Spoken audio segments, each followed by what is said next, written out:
ઈડરમાં નકલી food inspector ઝડપાયો। કરિયાણાના વેપારીને ત્યાં આપી હતી દમદાટી। ગાંધીનગરથી તપાસમાં આવ્યા હોવાની વિગતો જણાવવામાં આવી હતી। વેપારીઓને શંકા જતા પોલીસ સ્ટેશને તેને હાજર કરવામાં આવ્યો। અરજદારે નકલી ફૂડ ઇન્સ્પેક્ટર હોવાનો આક્ષેપ કર્યો।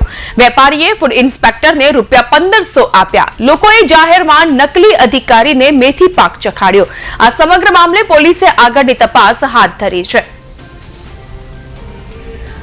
સીસીટીવી ફૂટેજ પણ દુકાનના સામે આવ્યા છે કે જે આપ જોઈ રહ્યા છો। કરિયાણાના વેપારીને ત્યાં ધાક ધમકી આપવામાં આવી હતી અને ગાંધીનગરથી તપાસ અર્થે અહીં આવ્યા હોવાની વિગતો પણ એ નકલી ઇન્સ્પેક્ટર દ્વારા આપવામાં આવી હતી। જો કે આ સમગ્ર મામલો અને ચહેલ પહેલને જોતા વેપારીને શંકા ગઈ હતી અને ત્યારબાદ ફૂડ ઇન્સ્પેક્ટરને લઈને આક્ષેપ કરવામાં આવ્યા હતા।